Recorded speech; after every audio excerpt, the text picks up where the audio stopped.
Before we dive in, comment where in the world you're watching from, and don't forget to click subscribe. Ash stands frozen in the doorway, headphones still playing what Sterling and his two business partners just heard through the paper-thin walls. Sterling's voice cuts through the silence like a blade. 3 months behind on rent, and this is how you spend your time? You've got two choices, boy. Before we begin, if you want to hear uncensored stories, the ones too hot for YouTube, check out my Patreon in the description. Now let's get into it. The eviction notice had been taped to Ash Brennan's door for 3 days before he finally worked up the courage to open it. 22 years old, 2 semesters away from finishing his art degree, and about to be homeless. Again. He sat on the edge of his mattress, the only piece of furniture in the studio apartment besides a folding table and a second-hand chair, and read the notice for the 3rd time, as if the words might change. 3 months overdue. Vacate within 30 days. Contact building management immediately. The building management was Sterling Hale, and Ash had been avoiding him with the dedication of someone who knew exactly how badly he'd screwed up. Every time he heard footsteps in the hallway, his heart would race. Every knock on someone else's door made him freeze, waiting to see if his would be next. The apartment was in a converted warehouse in a neighborhood that was gentrifying too fast for Ash to keep up with. When he'd signed the lease 18 months ago, it had felt like a miracle. His own place, affordable enough that he could manage it with his part-time job at the campus bookstore and the occasional commission for his digital art. Then his hours got cut. Then his laptop died, taking 3 weeks of client work with it. Then his father got sick, and every spare dollar went to helping his mom with medical bills. The rent slipped through his fingers like water, 1 month, then 2, then 3. Ash had been hoping for a miracle. Instead, he got an eviction notice. He should have contacted Sterling immediately, should have explained, begged for more time, worked out a payment plan. But Ash had never been good at confrontation. He was better at making himself small, invisible, hoping problems would solve themselves. They never did. The building was old enough to have character and new enough to charge premium rent for it. Exposed brick walls, high ceilings with industrial beams, tall windows that let in floods of natural light. Sterling had bought the building 5 years ago and converted it himself, or so Ash had heard from other tenants. Sterling lived in the penthouse on the top floor and managed everything personally. Ash had only met him twice, once when signing the lease, and once when a pipe burst in the unit above his, and Sterling had come to assess the damage. Both times, Ash had been struck by the same thing. Sterling Hale was the most intimidating man he'd ever encountered. Tall, easily 6'4", with broad shoulders that filled doorways and a presence that seemed to compress all the air in a room. He was probably in his mid-30s, with dark hair that was always perfectly styled, sharp features that looked carved from stone, and eyes so intensely blue they seemed to see straight through whatever facade you were trying to maintain. He wore expensive clothes that fit him like they'd been made specifically for his body, and they probably had been. He moved with the confidence of someone who had never questioned his right to occupy space. And when he spoke, his voice was deep and commanding, the kind of voice that expected obedience, and usually got it. Ash, by contrast, was slight and soft-spoken, with a tendency to apologize for existing. He'd spent most of his life trying not to be noticed, trying not to take up too much room, trying not to be a problem. And now, he was definitely a problem. The eviction notice said to contact building management immediately, but Ash spent 4 more days trying to figure out literally any other option. He called his mother, but she was drowning in Dad's medical bills. He reached out to friends, but most of them were students too, barely making it themselves. He looked into loans, shelters, sleeping in his car. Except he didn't have a car. Finally, on a Tuesday evening, when the autumn sun was painting his walls in shades of amber and rust, Ash heard footsteps in the hallway, heavy, purposeful footsteps that stopped directly outside his door. 3 sharp knocks echoed through the studio. Ash's heart climbed into his throat. He sat perfectly still on his mattress, laptop balanced on his knees, barely breathing. Maybe if he stayed quiet, Sterling would think he wasn't home. "Brennan?" Sterling's voice carried through the door like he was standing in the room. "I know you're in there. Open the door." Ash's hands trembled as he closed his laptop and set it aside. He stood slowly, running his palms down his jeans, and crossed to the door. His hand hovered over the deadbolt for a moment before he forced himself to turn it. Sterling Hale filled the doorway exactly the way Ash remembered. He wore charcoal slacks and a white button-down with the sleeves rolled to his elbows, revealing forearms corded with muscle. His dark hair was slightly disheveled, like he'd been running his hands through it, and those blue eyes locked onto Ash with an intensity that made him want to step backward. "Mr. Hale," Ash managed, his voice barely above a whisper. "I was going to come talk to you." 3 months, Brennan." Sterling's voice was calm, which somehow made it worse. 3 months without a word. No explanation, no attempt to work something out. Nothing. "I know. I'm sorry. Things got complicated, and I thought I could catch up, but then, I don't need excuses." Sterling stepped forward, and Ash automatically stepped back, letting him into the apartment. Sterling's presence seemed to shrink the already small space. "I need payment, or I need you out." Ash's chest tightened. "I don't have it. Not all of it. But I can start paying again. I can—" "You owe me $9,000, Brennan. When exactly were you planning to start paying that back?" "9,000. Hearing the number out loud made Ash's knees weak. "I'm working on it. I picked up extra shifts, and I have some commissions coming in." "How much do you make at the bookstore?" $15 an hour. "How many hours a week?" "It varies. 20, sometimes 25. Sterling's expression didn't change, but something flickered in his eyes. "So at best, you're bringing in about $1,500 a month before taxes. Your rent is $3,000. How exactly were you planning to make this work?" Ash couldn't answer. Couldn't explain that he'd been lying to himself, telling himself it would somehow work out, because the alternative was admitting he'd failed completely. Sterling walked slowly around the studio, taking in the empty space, the mattress on the floor, the folding table with Ash's laptop, and a scattered mess of sketches. He stopped at the window, looking out at the street below, his hands in his pockets. "How old are you?" Sterling asked without turning around. 22. "Family?" "My mom. My dad's sick. That's part of why." Ash's voice cracked. "I've been trying to help with medical bills." Sterling turned then, and for a moment something that might have been sympathy crossed his features, but it vanished quickly, replaced by that same commanding neutrality. "I'm not a charity, Brennan. This is a business. I have mortgages, property taxes, maintenance costs. When tenants don't pay, it affects everyone." "I know. I understand. I'm sorry." Sterling studied him for a long moment, those blue eyes tracking across Ash's face like he was reading something written there.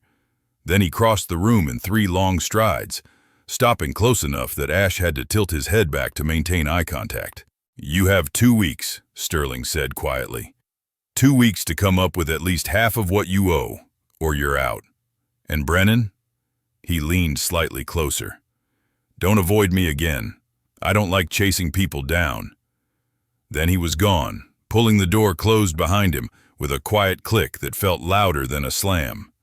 Ash stood in the middle of his empty apartment, shaking, and tried to do math that wouldn't work no matter how many times he attempted it. $4,500 in 2 weeks. It was impossible. He was going to be homeless. The next 3 days passed in a haze of panic and desperate calculations. Ash picked up every available shift at the bookstore, reached out to every client who'd ever commissioned his work, even posted on freelance sites offering rush jobs at discounted rates. By Thursday evening, he'd managed to scrape together $800. It wasn't even close to enough. He was sitting at his folding table, staring at his bank account balance on his laptop, when he heard voices in the hallway. Sterling's voice, deep and unmistakable, along with 2 others. They were coming up the stairs, their footsteps echoing in the old building's stairwell. Ash's apartment was on the 3rd floor, and Sterling's penthouse was on the 5th. They'd have to pass his door. He held his breath as the footsteps grew louder, closer. Then they stopped, right outside his door. Told him 2 weeks, Sterling was saying. We'll see if he actually manages to come up with anything. You're too soft. This voice was lighter, with a faint accent Ash couldn't place. Should have kicked him out months ago. Jace is right. The third voice was deeper, warmer. You keep making exceptions. People take advantage. He's 22 and trying to help his sick father, Sterling said, and there was an edge to his voice. I'm not throwing him out without giving him a real chance. Ash's face burned. They were talking about him like he wasn't 10 feet away, separated only by a thin door and thinner walls. Sterling, the soft-hearted landlord, Jace said with a laugh. Who knew? Shut up and keep walking. Their footsteps resumed, fading as they climbed toward the 5th floor. Ash sat frozen, his heart pounding. Sterling was giving him a chance. A real chance, apparently, despite what his business partners thought. The knowledge should have made him feel better. Instead, it made the weight of potential failure even heavier. That night, Ash couldn't sleep. He lay on his mattress, staring at the ceiling, watching shadows from passing cars slide across the exposed beams. Around midnight, he gave up and reached for his laptop. He'd been avoiding certain websites, the kind that promised quick money for desperate people. But desperation had a way of lowering standards, and Ash was nothing if not desperate. He opened an incognito window and started searching. Plasma donation. He'd already done that. Selling belongings. He didn't have anything valuable. Quick loans. The interest rates made his stomach turn. Then he found something else. A forum thread titled, Creative Solutions for Fast Cash. Most of it was scams or dangerous, but one comment caught his eye. OnlyFans isn't just for girls. Know your angles, know your audience, and you can make rent in a week. Ash closed the laptop immediately, his face burning. No, absolutely not. He wasn't that desperate. Except he was, wasn't he? He opened the laptop again. Read the comment thread. Someone had replied with tips. Start with implied content. Build an audience. Then decide how far you want to go. You're in control the whole time. In control. That was a joke. Ash hadn't been in control of anything in months, but the idea wouldn't leave his mind. He knew he was conventionally attractive in a certain way. Slender build, soft features, large eyes, the kind of aesthetic that some people liked. He'd been approached before, hit on in ways that made it clear what people saw when they looked at him. He'd always ignored it, uncomfortable with that kind of attention. But now, no, this was insane. He couldn't. Except what were his other options? He'd exhausted everything else. Ash spent the next hour researching, his heart racing the entire time. How to set up an account, how to price content, how to stay anonymous, how to stay safe. By 2 in the morning, he'd created an account under a fake name. He hadn't posted anything yet, just stared at the empty profile, cursor blinking in the bio field. What would he even write? Desperate college student willing to debase himself for rent money? He closed the laptop again and tried to sleep, but his mind kept circling back to the account, to the possibility, to the sick feeling in his stomach that whispered he was actually considering this. The next day at work, Ash was distracted enough that his supervisor asked if he was feeling okay. He mumbled something about not sleeping well and tried to focus on shelving books, but his mind wouldn't settle. $800 saved, $4,500 needed, 2 weeks minus 4 days left. The math haunted him. That evening, he sat down at his laptop with a strange sense of inevitability. He'd already made the decision, he realized. He'd made it the moment he created the account. Everything since then had just been working up the courage to follow through. He took a photo of himself. Nothing explicit, just a shot from the shoulders up, his face angled away from the camera so he wasn't immediately identifiable. Added a filter that made it slightly artsy, slightly mysterious. Posted it with a simple caption, "New here. Let's see where this goes." Then he closed the laptop and tried not to think about what he'd just done. By the next morning, he had 50 followers and 3 messages. By that evening, the number had doubled. People asking for more photos, asking what he was willing to do, offering money for specific content. Ash felt sick, but he also felt something else, a tiny spark of hope that maybe, impossibly, this could actually work. He started slow, More photos, carefully angled to show just enough to be interesting, without showing anything explicit. Replies to messages that were flirty but non-committal. Learning the rhythm of teasing, of building anticipation, of making people want more. It was easier than he'd expected. He could be someone else behind the camera, someone confident and in control, someone who knew how to use what he had to get what he needed. The money started coming in. Not a lot at first, but enough to feel real. $50 here, $100 there. By the end of the week, he'd made almost $600. It still wasn't enough, but it was something. It was progress. Ash told himself he'd stop as soon as he had the rent money. This was temporary, just until he got back on his feet. He wasn't really becoming the kind of person who did this. He was just surviving. But survival had a way of changing you, whether you wanted it to or not. The problem with the apartment's thin walls was that sound traveled both ways. Ash had learned this the hard way when the couple in 3B had a screaming fight at 2 in the morning. He'd also learned it when he could hear Sterling's footsteps on the floor above, pacing late into the night, which meant that Sterling could probably hear everything happening in Ash's apartment. Ash tried to be careful. He only took photos and videos when he thought Sterling was out. He used headphones for everything. He kept his voice down when he had to speak on camera. But he made mistakes. The first mistake was getting too comfortable. After 10 days of steady income, after crossing the $3,000 mark and actually believing he might make his deadline, Ash got careless. It was a Saturday afternoon. Sterling's car wasn't in his reserved spot, which meant he was out. Ash had a request from a subscriber who was willing to pay $300 for a specific video. Nothing explicit, just Ash in certain lighting, certain angles, with a certain song playing in the background. $300 for 15 minutes of work. Ash couldn't afford to say no. He set up his laptop on the folding table, positioned himself on the mattress where the light from the window would hit him just right, and started the recording. He'd gotten better at this, more natural. He could project confidence he didn't feel, could move in ways that suggested rather than showed, could look at the camera like he knew exactly what power he held. The song was playing through his speakers. He'd forgotten his headphones, but it didn't matter since Sterling was out. The music was slow and sultry, the kind of thing that made the video work, that created the mood his subscriber was paying for. Ash was so focused on what he was doing, on getting the angles right, on moving the way he'd learned people wanted to see, that he didn't hear the footsteps in the hallway, didn't hear his door unlock. Sterling had a master key for emergencies. Ash had forgotten that, didn't realize he wasn't alone until a voice cut through the music like a knife. "What the hell is this?" Ash's head snapped toward the door, his heart stopping completely. Sterling stood in the doorway, and he wasn't alone. 2 other men flanked him, the ones Ash had heard in the hallway before, Jace and Khalil, Sterling's business partners.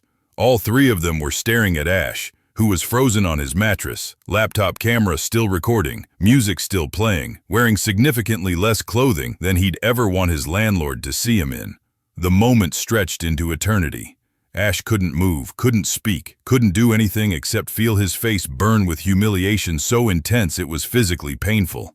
Sterling's expression was unreadable, but his jaw was tight, his eyes darker than Ash had ever seen them. Jace looked amused, a smirk playing at the corners of his mouth. Khalil's face showed something between surprise and concern. Finally, Sterling moved. He stepped fully into the apartment, and the other 2 followed, closing the door behind them. "Turn it off," Sterling said, his voice deadly quiet. Ash scrambled to his laptop, his hands shaking so badly he could barely work the trackpad. He stopped the recording, closed the program, slammed the laptop shut. The music cut off, leaving only terrible silence. "Mr. Hale, I can explain," Ash started, his voice breaking. "Can you?" Sterling crossed his arms over his chest. "You're 3 months behind on rent. You tell me you're picking up extra shifts to pay me back, and this is what you're actually doing." "I am working extra shifts," Ash said desperately. "This is just, I needed more money, and I thought, you thought selling yourself on the internet was a better option than coming to me to work out a real payment plan?" The words hit like a slap. Ash flinched, wrapping his arms around himself. It's not like that. I'm just... Just what, Brennan? Just taking your clothes off for strangers? Just degrading yourself because you're too proud to ask for help? Ash's eyes burned with tears he refused to let fall. I didn't have a choice. Everyone has choices, Jace interjected, his accent more pronounced now. He was leaner than Sterling, with sharp features and dark eyes that glittered with something Ash couldn't identify. You just made bad ones. Jace, Sterling said without looking at him. What? It's true. Jace moved closer, circling Ash's mattress like a predator. 3 months of rent would have bought a lot of dignity. Instead, he's here, performing for cameras, probably making nothing close to what he owes. I've made $3,200, Ash said, then immediately wished he hadn't. All 3 men stopped moving. Sterling's eyebrows rose slightly. In 10 days? Khalil spoke for the first time, his voice warm and smooth like honey. He was the tallest of the 3, with bronze skin and kind eyes that didn't match the sharpness of his question. You made $3,200 in 10 days? Ash nodded miserably. Jace whistled low. Damn. Maybe we're in the wrong business, Sterling. That's enough, Sterling said sharply. He turned his attention back to Ash, and the intensity in his eyes made Ash want to disappear. Get dressed, properly, then we're going to have a conversation. Ash grabbed clothes from the pile beside his mattress and pulled them on, his movements jerky and graceless. The 3 men watched him the entire time, which somehow made it worse than being caught half naked in the first place. When he was finally dressed, jeans and an oversized sweater that he could hide in, Sterling gestured to the folding chair. Sit. Ash sat. Sterling remained standing, looming over him. Jace leaned against the wall by the window, arms crossed, still looking amused. Khalil stood by the door, his expression more thoughtful. Let me make sure I understand this correctly, Sterling said. You created an account on one of those platforms. You've been selling content for the past 10 days, and you've made $3,200. Yes, sir. The sir slipped out automatically, a product of panic and the power dynamic that had always existed between them, but now felt magnified to unbearable levels. Sterling's eyes flickered at the honorific, but he didn't comment on it. And you were planning to use that money to pay rent? Yes.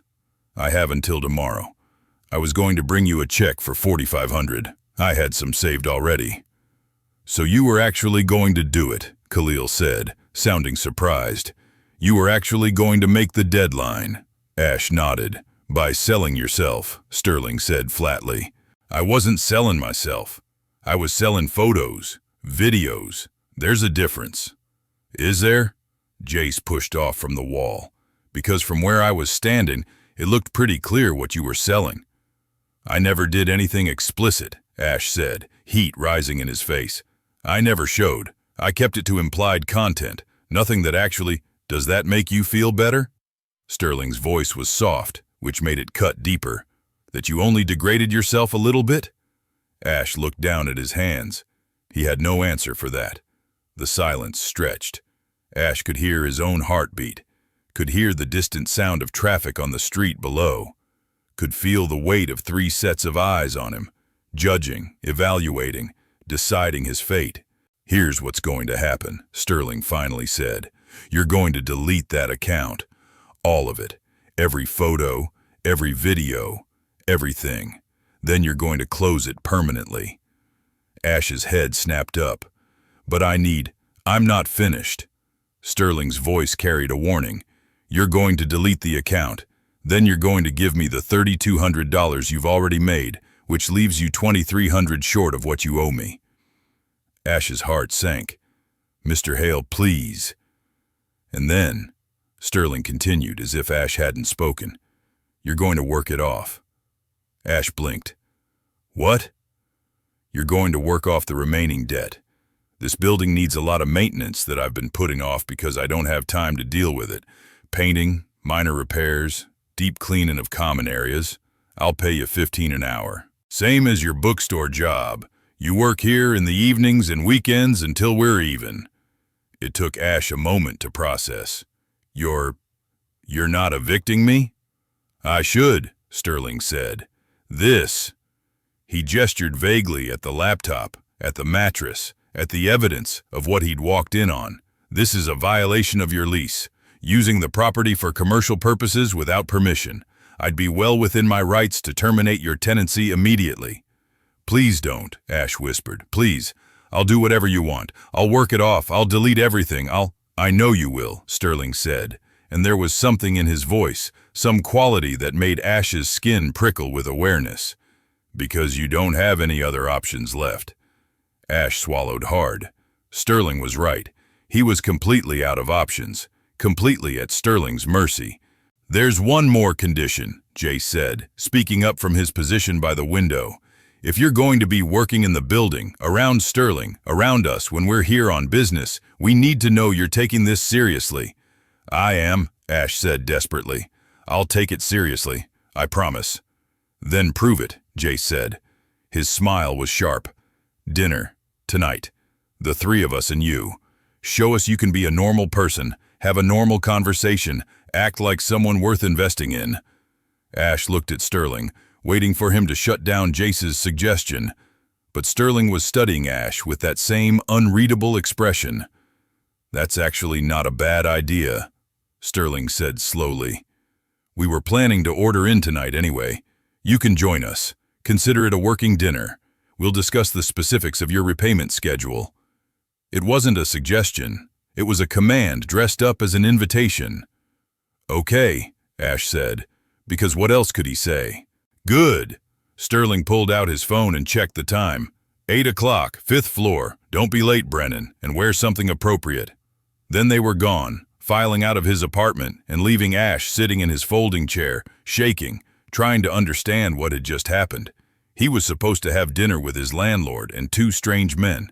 He was supposed to delete his account and hand over all the money he'd made. He was supposed to work off his debt doing maintenance on the building. It could have been so much worse. He could be packing right now, could be facing actual homelessness. Instead, he had a reprieve. So why did it feel like he'd just made a deal he didn't fully understand? Ash spent the next 3 hours in a state of barely controlled panic. He deleted the account, just as Sterling had demanded. Watched all his carefully crafted content disappear with a few clicks. Withdrew the money from the platform. It would take a few days to transfer to his bank account, but he'd have it by Monday. Then he faced the impossible question. What did something appropriate mean for dinner with Sterling Hale? Ash didn't own appropriate clothing. He had jeans, t-shirts, hoodies, and one button-down shirt he'd worn to his college interview 3 years ago. He pulled it out now, wincing at the wrinkles, and tried to steam them out with hot water from the bathroom. It didn't really work. At 7:45, he stood in front of his bathroom mirror, trying to make himself look like someone who belonged in the same room as Sterling. The button-down was ill-fitting, too loose in the shoulders and too tight around the collar. His hair wouldn't cooperate. He looked exactly like what he was, a broke college student playing dress-up. But it was the best he could do. At 7:55, he climbed the stairs to the 5th floor. His hands were sweating. His heart raced. Every instinct screamed at him to turn around and run. Instead, he knocked on Sterling's door. Khalil answered, and Ash had to tilt his head back to meet his eyes. Up close, Khalil was even more imposing than he'd seemed in Ash's apartment. He wore dark slacks and a burgundy sweater that made his bronze skin glow. "Right on time," Khalil said, stepping aside. Sterling appreciates punctuality. The penthouse was everything Ash's studio wasn't. Spacious, beautifully furnished, with floor-to-ceiling windows that offered a view of the city lights spreading out like a scattered constellation. Exposed brick walls were decorated with actual art, paintings and photographs that looked expensive and carefully chosen. The kitchen was open concept, all stainless steel and granite countertops. Sterling stood at the island, opening a bottle of wine. He'd changed into dark jeans and a black Henley that fit him perfectly, emphasizing the breadth of his shoulders and the strength in his arms. He looked up when Ash entered, his eyes tracking over Ash's ill-fitting shirt, and something flickered in his expression. "Brennan, come in." Jace was sprawled on a leather couch, his shoes kicked off, completely at home in Sterling's space. He'd changed too, wearing fitted black pants and a deep green shirt that made his dark eyes stand out. "Ash, right?" Jay said. "We should probably use your actual name since we're all going to be working together." "Yes, Ash. I'm Jace Laurent. That's Khalil Rhodes, and you already know Sterling, obviously." Jace's eyes glittered with amusement, "Though I'm guessing you didn't know him as well as we thought, given your little side business." "Jace," Sterling said warningly. "What? I'm just saying—" "Drop it." Sterling poured wine into 4 glasses and brought them to the coffee table. "Ash is here because I offered him a way to fix his situation. What he was doing before is no longer relevant." Ash accepted a glass with trembling hands. He'd never developed a taste for wine, couldn't afford to, but he took a sip anyway, trying to look like he belonged here. He didn't belong here. That was painfully obvious. "So," Khalil said, settling into an armchair, "tell us about yourself, Ash. Sterling says you're in school?" "Art major, digital illustration and design." "That explains the eye for angles," Jace muttered. Sterling shot him a look that could have cut glass. "And you work at the campus bookstore," Khalil continued smoothly. "How long have you been there?" "Almost 2 years. Do you like it?" Ash shrugged. "It's fine. It pays. Not enough, obviously." "Why didn't you come to me?" Sterling asked suddenly. "When the money got tight, why didn't you come to me and explain what was happening?" Ash stared at his wine glass. "Because I was embarrassed. Because I thought I could fix it myself. Because—" He trailed off. "Because you don't know how to ask for help," Sterling finished. Ash nodded miserably. "That's going to change," Sterling said. "If you're going to work for me, you need to communicate. If there's a problem, I need to know about it. Understand?" "Yes, sir." There it was again, that automatic deference that slipped out when Ash was nervous. This time, Jace definitely noticed. His eyebrows rose and a slow smile spread across his face. "Sir," Jace repeated. "How polite." Ash's face burned. "I'm sorry, I didn't mean—" "Don't apologize," Sterling said. His voice had dropped lower, taken on a different quality. "It's fine." The way he said fine made Ash's stomach flip. Khalil cleared his throat. "The food should be here soon." Sterling ordered from Marconi's. "Best Italian in the city," Jace added. "You'll love it." Ash had never heard of Marconi's, which probably said everything about the gap between his life and theirs. The conversation drifted to safer topics. Khalil asked about Ash's art, seemed genuinely interested in the answer. Jace told stories about his and Sterling's business ventures. They co-owned several properties across the city, apparently. Sterling mostly listened, interjecting occasionally, his eyes never leaving Ash for long. Being watched by Sterling was unnerving. The man had a way of looking at you that made you feel completely visible, like every thought in your head was written on your forehead.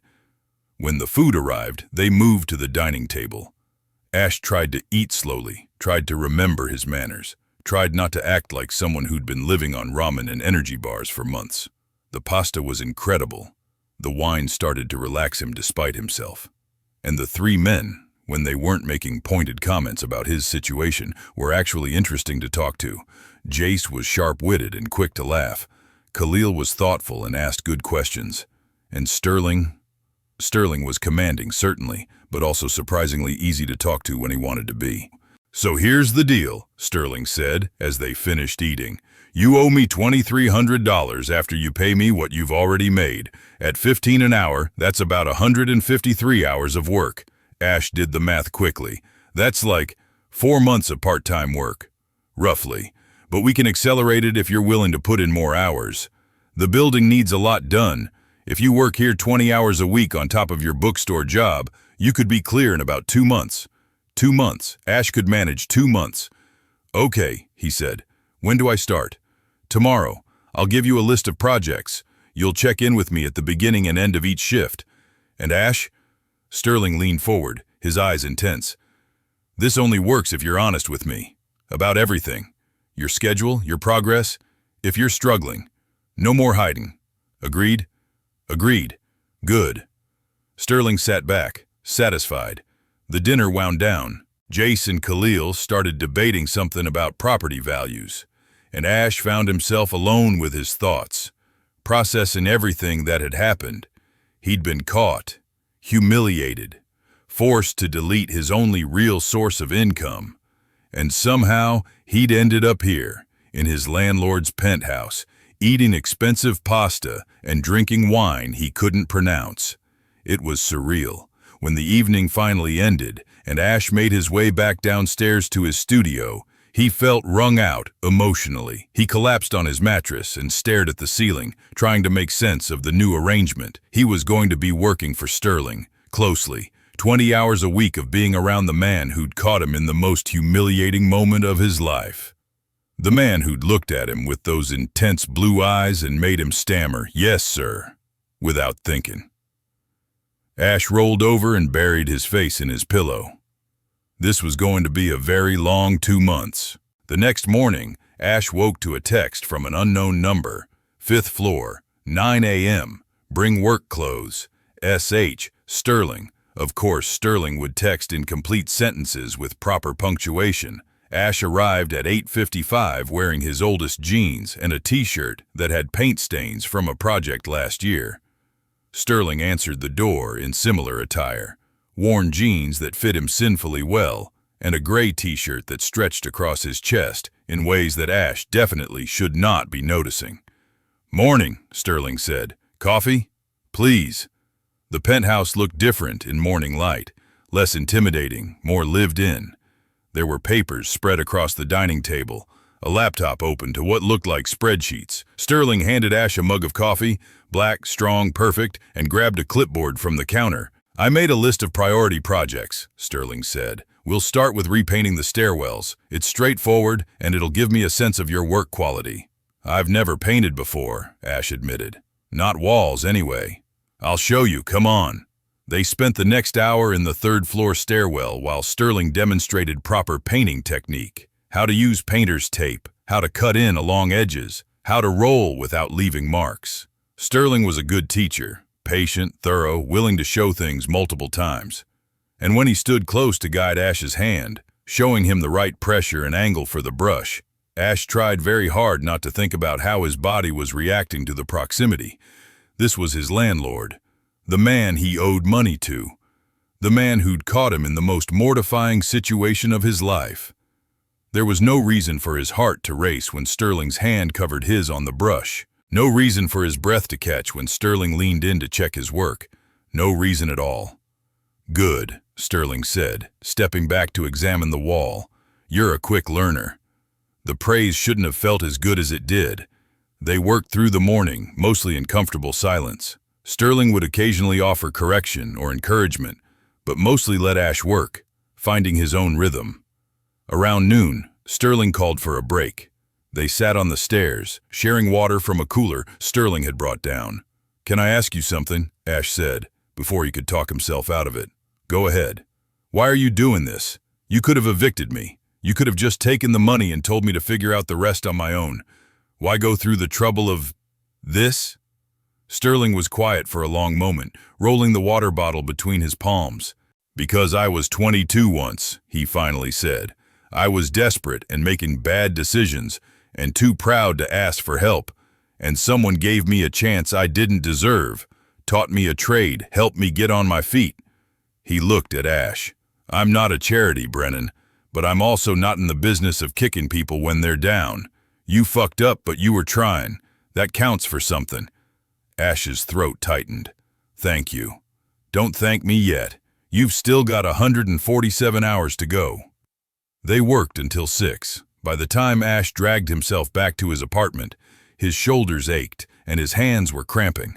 But he'd finished the 3rd floor stairwell, and Sterling had approved his work. It felt good, better than he'd expected. Over the next week, they fell into a pattern. Ash would work at the bookstore during the day, then come to the building to work for Sterling in the evenings. Some days it was painting. Other days it was cleaning out storage rooms, fixing loose tiles, patching holes in walls. Sterling was always there, working alongside him or supervising, and Ash started to learn things about his landlord that he'd never expected. Sterling had inherited the building from his father, but had been estranged from his family when he got it. He'd taught himself construction and property management through YouTube videos and trial and error. He'd lived in the building while renovating it, sleeping on a cot in what was now the penthouse. "I was basically you," Sterling said one evening, as they hauled old furniture out of a storage room.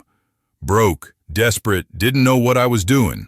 The difference was, I had something to leverage. This building, you didn't have that. So you understand why I—" Ash trailed off. "Why you thought selling yourself online was the only option. Yeah, I understand. I don't agree with it, but I understand." They'd never really talked about what Sterling had walked in on. It hung between them, acknowledged but unexamined, until one night in the second week. They were painting the fourth-floor hallway, working opposite ends, when Sterling suddenly spoke. "Did you like it?" Ash's hand stilled on the roller. "What?" "The content creation. Did you like doing it? Or was it just about the money?"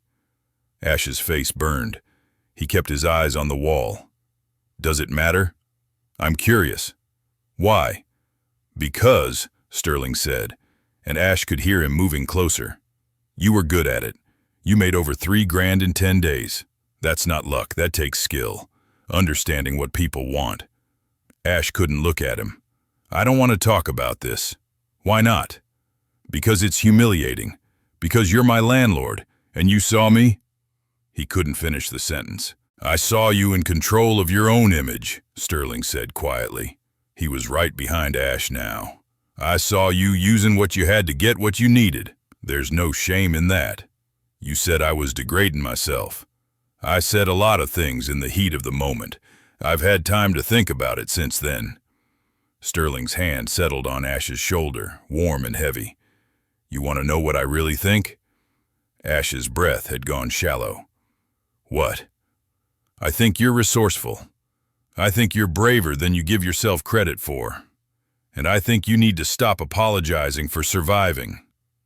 The words hit something deep in Ash's chest, cracking something open. "I was so scared," Ash whispered. "Every day, scared of being caught, scared of running out of time, scared of what it meant that I was doing it. But also—" He stopped. "Also what?" "Also scared of how much easier it got, how quickly I learned to perform, how good it felt when people wanted me." Sterling's hand tightened on his shoulder. "There's nothing wrong with wanting to be wanted, Ash." The use of his first name, the warmth in Sterling's voice, the weight of his hand, it was too much. Ash turned, meaning to put distance between them, but Sterling was closer than he'd realized, close enough that Ash could see the gold flecks in those blue eyes, close enough to smell his cologne, cedar, and something darker, close enough to feel the heat radiating from his body. "Sterling," Ash breathed, and didn't know what he was asking for. Sterling's eyes dropped to Ash's mouth, just for a second. Then he stepped back, releasing Ash's shoulder. "It's late," Sterling said, his voice slightly rough. "We should call it for tonight." Ash nodded mutely, unable to form words. That night, lying on his mattress, Ash couldn't stop replaying the moment. The way Sterling had looked at him, the way his voice had dropped, the way the air between them had seemed to compress into something charged and dangerous. This was a bad idea.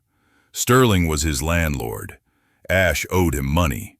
There was a power dynamic here that made anything else impossible, but Ash couldn't stop thinking about it anyway. The next few days were torture. Every time Sterling came close to demonstrate something, Ash's body went on high alert. Every casual touch, a hand on his back, fingers correcting his grip on a tool, felt electric, and Sterling seemed to be touching him more often. It could have been Ash's imagination, could have been projection, could have been the desperation of someone who'd spent too long alone and was reading signals that weren't there. But sometimes Ash would catch Sterling watching him with an expression that made his stomach flip. Would feel those blue eyes tracking his movements, like Sterling was cataloging something. Jace and Khalil started showing up more often too. They'd drop by while Ash was working, ostensibly to discuss business with Sterling, but they'd end up staying, talking, asking Ash questions. Jace was flirtatious in a way that seemed almost reflexive. He'd make comments about Ash's appearance, about his work, delivered with a smirk that made it impossible to tell if he was serious. Khalil was subtler, but his attention felt just as intense. He'd bring Ash water, ask if he needed breaks, engage him in conversations about art and design, and Sterling would watch it all with that same unreadable expression. On Friday of the second week, Ash was cleaning out the basement storage area, a project Sterling had warned him would be dusty and unpleasant. Ash was covered in grime, sweating despite the cool basement air, when he heard footsteps on the stairs, all three of them, Sterling, Jace, and Khalil. "How's it going down here?" Sterling asked, surveying the chaos of old furniture and boxes. "It's going," Ash said, wiping his forehead, and probably just spreading more dirt around. "You look like you could use a break," Khalil observed. "I'm okay." "Ash." Sterling's voice carried that commanding tone that Ash had learned meant, "Don't argue. Take a break. Come upstairs. We need to talk." Ash's stomach dropped. "Did I do something wrong?" "No, just come on." They led him up to the penthouse again. Ash felt filthy and out of place in the pristine space, but Sterling guided him to the kitchen sink and handed him a towel. "Clean up, then sit." Ash obeyed, scrubbing dirt off his face and arms, trying to make himself presentable. When he turned around, all three men were watching him. The attention made his skin prickle. "We've been talking," Sterling said, leaning against the counter, "about your situation, about the arrangement we have." Ash's heart raced. "Okay?" "You've been working here for 2 weeks," Khalil said. "You've completed every project on time and above expectations. You're reliable, hardworking, and you take direction well. Thank you." "The thing is," Jace said, moving closer, "we've noticed something else about you, Ash. Something interesting." "What?" Ash's voice came out smaller than he intended. Sterling pushed off from the counter, and suddenly all three of them were moving toward Ash, surrounding him in the kitchen. "You respond to authority," Sterling said quietly. "You need structure, clear expectations, someone to tell you what to do." "That's not," Ash started, but Jace cut him off. "It is, though. We've all seen it. The way you relax when Sterling gives you an order. The way you look for approval after completing a task. The way you call him sir without even thinking about it." Ash's face burned. He looked at Khalil, hoping for help, but Khalil's expression was just as intense as the others. "We're not judging you," Khalil said gently. "We're just observing, and we have a proposition." "What kind of proposition?" Ash managed. Sterling stepped closer, and Ash had to tilt his head back to maintain eye contact. "You still owe me money," Sterling said. "And I'm guessing your bookstore job isn't cutting it now that you're not doing your side work." Ash couldn't deny it. He'd been barely scraping by. "So here's what we're proposing," Sterling continued. "We'll forgive the entire remaining debt. You won't owe me anything. In exchange..." He paused and the silence stretched. "In exchange for what?" Ash whispered. "In exchange," Sterling said, his voice dropping lower, "you give us something else." Ash's heart hammered against his ribs. The three men surrounded him in Sterling's kitchen, their presence overwhelming, their proposition hanging in the air like smoke. "In exchange for what?" Ash repeated, his voice barely steady. Sterling's eyes held his, intense and unreadable. "Your time, your attention, your willingness to explore something unconventional." "I don't understand." Jace moved closer, his smirk softening into something more genuine. "We're not talking about what you were doing before, Ash. We're talking about something real, something with us." "The three of you?" Ash's voice cracked on the question. "The three of us," Khalil confirmed, his deep voice gentle. "We've been business partners for 8 years. We know each other completely. And sometimes, when the right person comes along, we share more than business." Ash's mind spun. "You're saying you want what? A relationship? With me? All of you?" "We're saying we're interested in exploring the possibility," Sterling said carefully. "No pressure, no obligation. But we've all noticed the way you respond to us, the way you light up when we give you approval, the way you seek structure and guidance. And we can give you that," Jace added. "We can give you stability, security, a place where you don't have to worry about making rent or eating ramen for every meal, where you're taken care of." "In exchange for what?" Ash asked again, needing to understand. Your trust, Khalil said simply. Your honesty. Your willingness to let us in. Sterling stepped closer, close enough that Ash could feel the heat of him. I'm not going to lie to you, Ash. This isn't conventional. The three of us together and you with us, people would judge. But we're private people. What happens between us stays between us. And if I say no, Ash whispered. Then you say no, Sterling said firmly. The debt is still forgiven. You keep your apartment. Nothing changes except we drop this conversation and never bring it up again. But if you say yes, Jace said, his voice dropping lower, everything changes. Ash looked between the three of them. Sterling, commanding and intense, who'd seen him at his lowest and offered help instead of judgment. Jace, sharp and playful, who challenged him and made him think. Khalil, warm and steady, who asked questions like he genuinely cared about the answers. Three successful, attractive men who could have anyone they wanted, offering him something that sounded too good to be real. Why me? Ash asked. You could have anyone. Why would you want? Because you're genuine, Khalil interrupted. In a world full of people performing, you're real. Even when you were creating content, you were honest about what you needed. Because you're stronger than you think, Jace added, and we like people who underestimate their own strength. Because when I look at you, Sterling said quietly, I see someone worth investing in. Someone who deserves more than they've been given. Ash's eyes burned.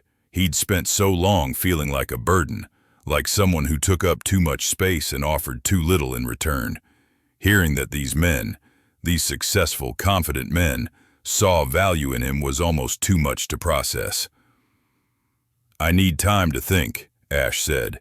Of course, Sterling agreed immediately. Take all the time you need. But Ash, he reached out, tucking a strand of hair behind Ash's ear, in a gesture so tender it made Ash's breath catch. Don't overthink it. Your instincts are good. Trust them. The next 3 days were a blur of confusion and contemplation. Ash went through the motions of work, both at the bookstore and at the building, but his mind was elsewhere. The proposition should have seemed absurd. 4 people in a relationship? It was unconventional at best, potentially disastrous at worst. And yet Ash couldn't stop thinking about the way Sterling looked at him, the way Jace made him laugh despite himself, the way Khalil's presence made him feel safe. He couldn't stop thinking about what it would mean to not worry about rent, about food, about making it through another month, what it would mean to have people who cared, whether he ate, whether he slept, whether he was okay, what it would mean to be wanted. On the 3rd day, Sterling found Ash in the 2nd floor hallway, patching a crack in the wall. Can we talk? Sterling asked. Ash set down his tools and followed Sterling to an empty apartment that was being renovated. Sterling closed the door behind them, and suddenly the space felt very small.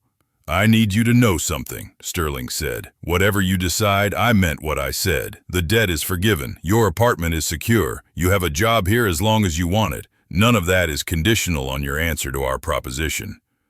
I know, Ash said quietly. Do you? Because I need you to really understand that. This isn't coercion. This isn't me using my position to pressure you into something. This is me and Jace and Khalil being honest about what we want, but only if you want it too. Ash studied Sterling's face, looking for any sign of manipulation, any hint that this was too good to be true, but all he saw was sincerity. What would it look like? Ash asked. If I said yes? Sterling's expression softened. However we make it look. There's no rule book for this, but I imagine you'd spend time with us, individually and together. Get to know us outside of the landlord-tenant dynamic. See if there's real chemistry beyond the attraction we all feel. And then we see where it goes. Maybe it works. Maybe it doesn't. But we figure it out together. Ash took a deep breath. I'm scared. I know. That's smart. You should be cautious. But Ash? Sterling stepped closer. Being scared doesn't mean you should run from something that could be good. How do you know it would be good? I don't, not for certain. But I know what I feel when I'm around you. I know what Jace and Khalil have told me they feel. And I know that the possibility of this being something real is worth exploring. Ash's hands trembled.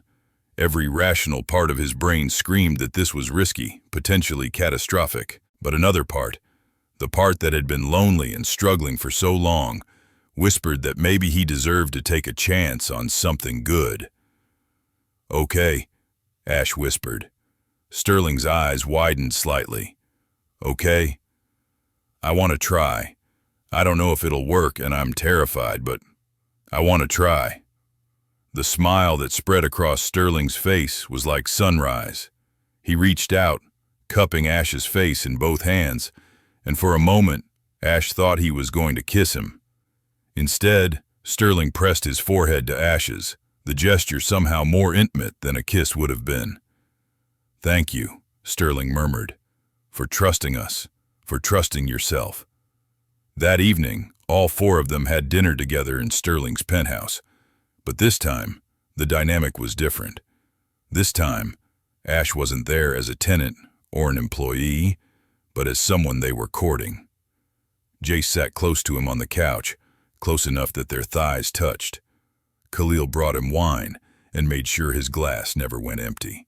Sterling cooked, moving around the kitchen with easy confidence, and every time he passed Ash, his hand would brush Ash's shoulder, his back, small touches that anchored and reassured.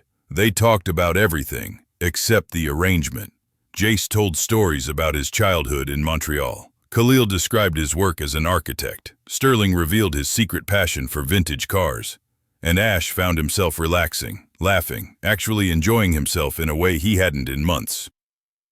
You have a beautiful laugh, Khalil observed. You should do it more often. Haven't had much to laugh about lately, Ash admitted. That's going to change, Jace said with certainty. After dinner, they moved to the living room. Ash ended up between Sterling and Khalil on the couch, with Jace sprawled in the armchair across from them. So, Jace said, his eyes glinting, should we establish some ground rules? Like what? Ash asked. Like honesty. Radical honesty. All the time. If something bothers you, you say it. If you need something, you ask for it. No suffering in silence. I can try, Ash said. Not good enough, Sterling said gently. You have to promise. Communication is the only way this works. Okay, I promise. Good. Khalil's hand settled on Ash's knee, warm and steady, and you need to know that you can always say no to anything at any time. Your boundaries are respected here. Always. The emphasis made Ash feel simultaneously safer and more vulnerable. These men were offering him something precious. Respect, care, attention. The weight of that gift was almost overwhelming. Can I ask something? Ash said. Anything? Sterling replied. How does this work? The three of you, I mean. How do you navigate it? Jace grinned. We're very good at sharing. Jace, Khalil said with mild reproach. What? It's true. We've known each other long enough that jealousy isn't an issue. We each bring different things to the table. Sterling's the leader, the one who makes the hard decisions. I'm the one who keeps things interesting, who pushes boundaries. Khalil's our anchor, keeps us grounded. And you think I fit into that somehow? Ash asked. We think you complement us, Sterling said. You're creative where we're practical, soft where we're hard. You need structure, and we thrive on providing it. Plus, Jace added, you're gorgeous, and we're all wildly attracted to you. That helps. Ash's face flamed, but he couldn't help the small smile that tugged at his lips. The evening wound down slowly. Around 11, Khalil stood mentioning an early meeting. Jace followed suit, citing work he needed to finish. But Sterling remained on the couch beside Ash. Stay, Sterling said quietly when Ash moved to leave. Just for a little while. I want to show you something. He led Ash to the floor-to-ceiling windows that overlooked the city. The lights spread out below them, a constellation of human lives and stories. When I bought this building, Sterling said, I was angry. Angry at my family. Angry at the world. Angry at myself for not being enough. I thought if I could build something, prove something, that anger would go away. Did it? Ash asked. Eventually. But what really changed things was learning to let people in. Jace and Khalil, they became my family when I didn't have one. They taught me that strength isn't about being alone. It's about knowing who you can trust. He turned to face Ash fully. I see that same anger in you sometimes, that same desperation to prove you're worth something. And I want you to know that you don't have to prove anything to us. You're already enough. Ash's vision blurred with tears. I don't know how to believe that. Then let us show you. Sterling's hand came up to cup Ash's face, thumb brushing away a tear that had escaped. Let us prove it to you every day until you can believe it yourself. And then, finally, Sterling kissed him. It was gentle at first, questioning, giving Ash every opportunity to pull away. But Ash didn't want to pull away. He pressed closer, his hands fisting in Sterling's shirt, kissing back with all the pent-up longing and fear and desperate hope that had been building inside him. Sterling's arms wrapped around him, pulling him flush against that solid chest. And Ash felt something inside him break open, not break apart, break open. Like a door he'd kept locked was finally swinging wide. When they finally pulled apart, both breathing hard, Sterling rested his forehead against Ash's. Stay tonight, Sterling murmured, not for anything except sleep. I just want to hold you. Ash nodded, beyond words. That night, in Sterling's massive bed, wrapped in strong arms, Ash slept better than he had in years. The next weeks unfolded like a dream. Ash continued his work at the bookstore and around the building, but now his evenings were filled with dinners, conversations, stolen moments with the three men who were courting him. Jace took him to an art gallery opening, introduced him to artists whose work Ash had only ever seen online. Afterward, they walked through the city, talking about art and ambition, and Jace kissed him under a streetlight, playful and sweet. Khalil brought him coffee at the bookstore, stayed to browse the shelves, asked Ash's opinion on books. They spent an afternoon in Khalil's architectural studio, and Ash sketched while Khalil worked, comfortable in the shared silence. Sterling remained the constant, checking in daily, making sure Ash ate, making sure he wasn't overwhelmed. And at night, more often than not, Ash found himself in Sterling's bed, wrapped in safety and warmth. They took it slow physically. Kisses that deepened gradually, touches that explored carefully, learning each other's boundaries and desires without rushing toward any particular destination. And Ash found himself transforming. The constant anxiety that had been his companion for months began to ease. He laughed more, smiled more, allowed himself to want things. His grades improved. His art became bolder. The dark circles under his eyes faded. "You're bloomin'," his roommate from freshman year said when they ran into each other on campus. "What happened? New relationship?" "Something like that," Ash said, unable to keep the smile off his face. 2 months after that first dinner, Ash was in the penthouse with all three of them when Khalil asked the question that had been hovering unspoken. "Are you happy, Ash?" Ash looked around at the three men who had somehow become central to his life. Sterling, solid and commanding, who made him feel safe. Jace, sharp and playful, who challenged him to be bolder. Khalil, warm and steady, who listened like every word mattered. "Yes," Ash said, and meant it completely. "I'm happy." "Good," Sterling said, "because we'd like to make this official." "Official how?" "Move in here," Jace said. "Give up that studio apartment and live here with Sterling, with all of us when we're around." Ash's breath caught. "Are you serious?" "Completely serious," Khalil confirmed. "We want you here. We want this to be your home." "But what will people think? The other tenants?" "Let them think whatever they want," Sterling said firmly. "You're not my tenant anymore, Ash. You're my partner, our partner. And anyone who has a problem with that can take it up with me." The certainty in his voice made Ash's heart soar. "Okay," Ash said, tears streaming down his face. "Okay, yes." They moved him in that weekend. His belongings fit into 3 boxes, a testament to how little he'd had. But Sterling's penthouse quickly filled with evidence of Ash's presence. His art supplies spread across the dining table, his books on the shelves, his coffee mug beside Sterling's in the morning. And at night, there were 4 of them in Sterling's massive bed, a tangle of limbs and warmth and belonging. The physical intimacy deepened gradually, naturally. One evening turned into exploration that left Ash breathless and overwhelmed in the best way. They learned what made him gasp, what made him beg, what made him surrender completely to sensation. But it was always careful, always attentive, always about his pleasure as much as theirs. "You're so beautiful like this," Khalil murmured one night, watching Ash come apart in Sterling's arms. So perfect. And Ash, who had spent so long feeling like he wasn't enough, finally began to believe he might be. 6 months after moving in, Ash finished his degree. Sterling, Jace, and Khalil were all there at his graduation, cheering louder than anyone else in the crowd. "I'm so proud of you," Sterling said afterward, pulling Ash into a fierce hug. "Couldn't have done it without you," Ash replied. And it was true. The stability they'd given him had allowed him to focus, to thrive, to become the person he'd always had the potential to be.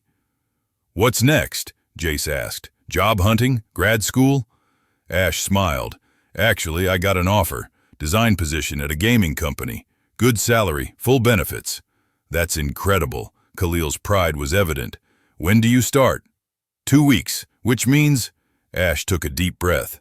"I can finally pay you back, Sterling, the rent I owed. I know you forgave it, but I want to make it right." Sterling's expression softened. "Ash, you don't owe me anything." "I know, but I want to. Please, let me do this." Sterling studied him for a long moment, then nodded. "Okay, if it's important to you." That night, Ash wrote a check for the full amount he'd owed, $9,000. He handed it to Sterling, and Sterling accepted it solemnly before tearing it in half. "What are you doing?" Ash demanded. "Teaching you a lesson," Sterling said, pulling Ash into his lap. "You don't owe me money. You never did. What you owe me is honesty, trust, and your presence in my life. That's worth infinitely more than $9,000. Ash's throat tightened. "Sterling." "I love you," Sterling said simply. "We all do. And you don't pay back love with money. You pay it back with more love." The words hung in the air, enormous and terrifying and perfect. "I love you too," Ash whispered. "All of you. I don't know when it happened, but I do." Jace appeared at Sterling's shoulder, Khalil right behind him. "We know," Jace said with a grin. "We've known for a while." "You could have said something," Ash protested. "You needed to figure it out on your own," Khalil said, pressing a kiss to Ash's temple. "Needed to believe it yourself." That night, in their shared bed, they showed Ash exactly what love looked like in their unconventional family. Tender and fierce, gentle and demanding, overwhelming in its intensity and its care. And Ash, who had started this journey desperate and alone, fell asleep surrounded by warmth and belonging, finally home. A year later, Ash had his first gallery showing. His digital art, combined with traditional techniques, had caught the attention of a small but influential gallery downtown. Sterling bought 3 pieces before the show even opened. Jace bought 2 more. Khalil commissioned a custom piece for his architectural firm's office. "You're not supposed to buy your own boyfriend's art," Ash protested. "Why not?" Jace asked. "It's brilliant, and we want it. Plus, we get to say we knew you before you were famous." The showing was a success. Ash sold 12 pieces and got inquiries about commission work. His career was launching, built on a foundation of stability and support. But more than professional success, Ash had found something he'd never expected: a family. Sterling taught him about business and real estate, helping him invest his earnings wisely. Jace pushed him creatively, always challenging him to try new techniques. Khalil provided steady encouragement and a listening ear whenever Ash needed to process. They traveled together, a trip to Paris, a weekend in Montreal visiting Jace's family, a quiet week in a cabin where they did nothing but exist together. And slowly, Ash transformed from the scared boy who'd been caught in his studio apartment into someone confident, creative, and completely loved. "Do you ever regret it?" Sterling asked one evening as they sat on the penthouse balcony watching the sunset. "Taking a chance on us?" Ash thought about the journey that had brought him here, the desperation, the fear, the moment of being caught that had seemed like the end of the world. The proposition that had seemed too good to be true. Not even once, Ash said honestly. Best decision I ever made. Sterling pulled him closer, and they sat in comfortable silence as the sky turned from gold to purple to deep blue. Inside, they could hear Jace and Khalil arguing good-naturedly about dinner plans, the sounds of home, of family, of a life that Ash had built from nothing. He'd started this story broken, desperate, willing to do anything to survive. He'd been caught, humiliated, certain he'd lost everything. Instead, he'd found everything he'd never known he needed. Love in an unconventional form. Security that went beyond money. A home that was more than just walls and rent payments. He'd found family. And as Sterling kissed him softly, the city lights spreading out below them like scattered stars, Ash knew he was exactly where he belonged. The end came not with a dramatic climax, but with a quiet certainty. 3 years after that first dinner, Ash stood in the penthouse he now called home. His art career flourishing, his relationship with Sterling, Jace, and Khalil stronger than ever. The building had become more than just Sterling's investment property. It had become a home for all of them, a place where love existed in its own unique configuration. Some people would never understand. The neighbors whispered, occasionally. Ash's family had questions he didn't fully answer. Society had boxes that their relationship didn't fit into. But none of that mattered. What mattered was the way Sterling still checked on him every day, making sure he was okay. The way Jace still challenged him to be bolder in his art and his life. The way Khalil still provided that steady warmth and support. What mattered was that Ash had learned he was worth loving, not in spite of his struggles, but inclusive of them. Worth investing in. Worth keeping. On a Tuesday evening, ordinary and perfect, Ash sat at the dining table working on a commission while Sterling cooked dinner. Jace was on the couch with a book, and Khalil was reviewing blueprints at the other end of the table. Ash, Sterling called from the kitchen. Taste this? Ash crossed the room, and Sterling fed him a spoonful of sauce, watching his face for reaction. Perfect, Ash said. Yeah, Sterling agreed, but he was looking at Ash, not the food. Perfect. And in that moment, surrounded by the people who loved him, in a home that had once seemed impossible, Ash finally understood what it meant to be truly, completely home. The boy who'd been desperate enough to sell his image online had found something infinitely more valuable, people who saw his worth without him having to perform for it, who loved him not for what he could give them, but for who he was. And that, Ash thought as Sterling pulled him into a kiss that still made his heart race, was worth more than any amount of money could ever buy. Their story wasn't conventional. It would never be featured in romantic movies or celebrated in traditional ways. But it was real, and it was theirs, and it was perfect in its imperfection. As the four of them sat down to dinner together, laughing and talking over each other, Ash sent a silent thank you to his past self, the one who'd been brave enough, desperate enough, to take a chance. Because sometimes the worst moments of your life lead directly to the best ones. Sometimes getting caught is exactly what you need. And sometimes home finds you in the most unexpected places.